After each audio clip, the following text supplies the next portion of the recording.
Oi gente, meu nome é Andressa, hoje é dia de vídeo novo aqui no canal, uma resenha, né, agora finalmente falando de livros que eu li em 2023, ali em janeiro ainda, mas, né, começamos a atualizar aqui o canal e a gente vai conversar então sobre A Sombra do Vento, do Carlos Ruiz Zafón.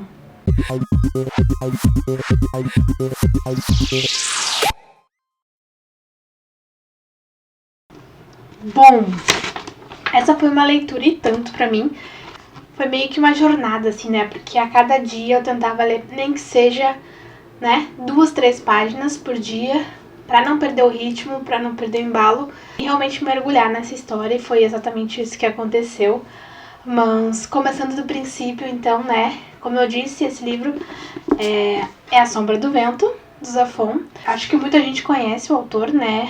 Ele é um autor espanhol, faleceu em 2020. Eu acho que muita gente acabou conhecendo mais ele depois que ele veio a falecer. Mas eu já conhecia, já tinha ouvido muito falar, principalmente sobre esse livro, sobre essa série, né, então, do Cemitério dos Livros Esquecidos.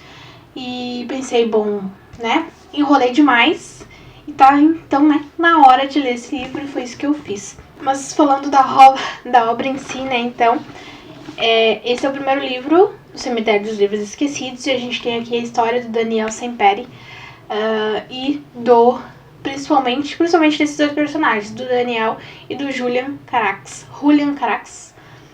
Não fui confirmar se disse o nome dele, né, mas enfim. O Julian, o Carax, ele é o autor de A Sombra do Vento, um livro aqui dessa história que o Daniel vai encontrar quando, ainda no início dessa história, quando ele tinha lá pelos seus 11 anos, se eu não me engano, ele completou 11 anos no início do livro, e ele percebe que ele não lembra mais do rosto da mãe que faleceu. Então, para meio que dar uma animada no pequeno Daniel, o pai dele leva ele até esse cemitério dos livros esquecidos para escolher, então, né, um livro para ele, e por um acaso ele acaba achando, então, A Sombra do Vento. No início, né, dessa história, a gente tem, então, esse encontro desse livro, a gente tem o Daniel se apaixonando pela história, a gente vê algumas pessoas ao redor dele, que são amigos ali do pai dele, com um interesse, uma certa pessoa ali, com um interesse nesse livro, nessa obra, e ele logo vai descobrir que é porque tem alguma pessoa que simplesmente adquire os livros que ainda existem do autor pelo país e some com eles, né? Queima os livros, basicamente. Então, o Daniel fica muito curioso com isso, pelo fato de não ter mais praticamente exemplares dos livros do autor e com o fim que esse autor levou. Ele fica muito curioso para saber o que exatamente aconteceu, porque é tudo muito suspeito, né? E enquanto a gente vai vendo ele descobrindo pequenas coisas sobre a história do Julian, a gente percebe que realmente faltam algumas peças para se encaixar, entender realmente o que aconteceu com esta pessoa. E aí a gente tem também o detalhe de que uma coisa que eu achei sensacional foi o fato desses dois personagens serem muito semelhantes. Quando o Daniel começa a investigar e entra em contato com pessoas que tiveram, né, convivência, acessaram o Carax, todos comentam o fato de que ele é muito parecido com o autor, né? Então tem esse detalhe, mas não é só em aparência. Logo o Daniel vai perceber isso um pouco mais pra frente da história, que a própria história de vida deles, o rumo que a vida deles o Daniel tá seguindo, é muito parecida com a do Julian. E resta ali e fica aquela duvidazinha se vai acabar do mesmo jeito que a dele. Então, assim, é uma história que se passa ali, então, em Barcelona, em 1945, a gente sabe ali, 1945, o fim da Segunda Guerra. Então, ainda tem muitos resquícios dos pensamentos das pessoas naquela época, né, ali envolvendo fascismo, né, pensamentos fascistas, vamos dizer assim, e certas pessoas têm muito ainda problema para conseguir viver ali nesta Barcelona, que está se reconstruindo, né, também teve a Guerra Civil, que a gente já sabe, né, e tem uma certa figura aqui nessa história que de alguma maneira acabou...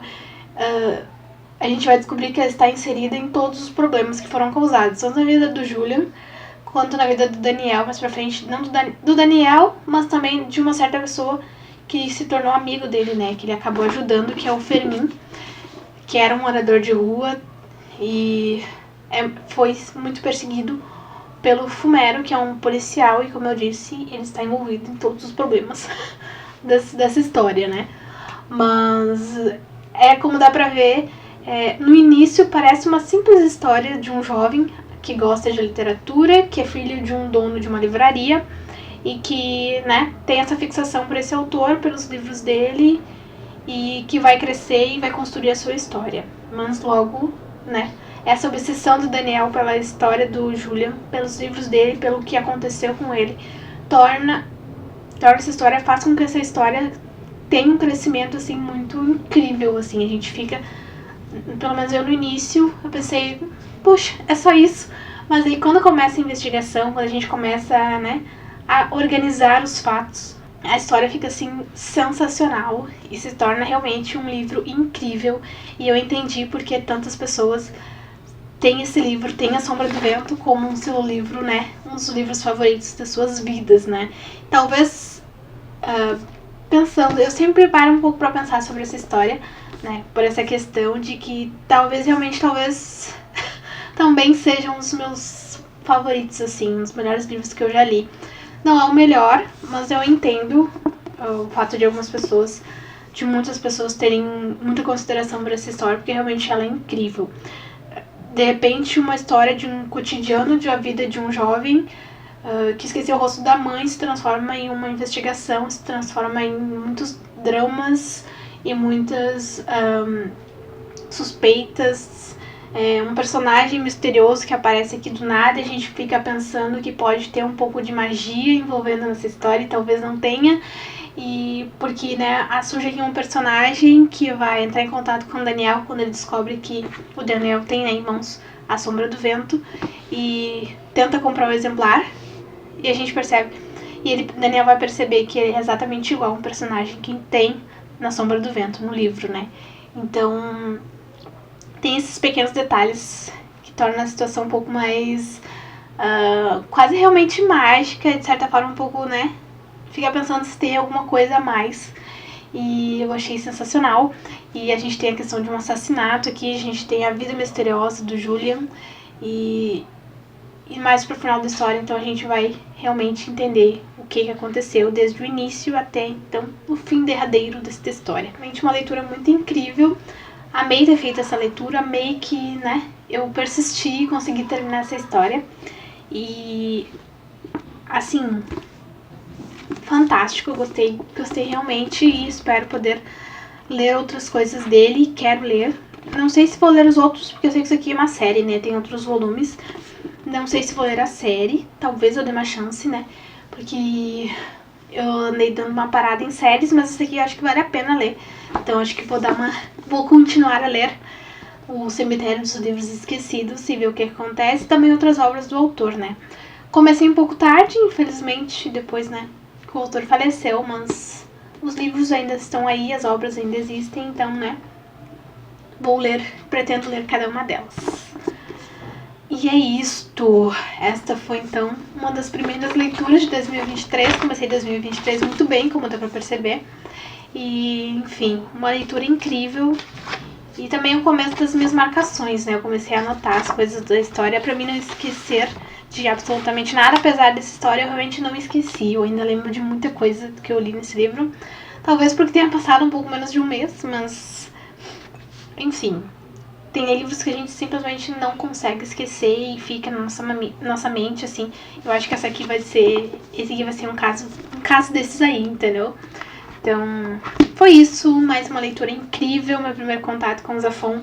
E espero que, né, continue assim pelas próximas leituras. É isto. Links na descrição, como sempre, vocês já sabem disso. Não deixem de comentar comigo aqui se vocês já leram esse livro, algumas outras, né, obras do autor, o que vocês acharam e que livro vocês me indicam pra, né, continuar a explorar as obras do autor. E não deixem, então, né, de curtir esse vídeo, de se inscrever no canal, de compartilhar com os amigos de vocês, tá certo? Um beijo e até a próxima!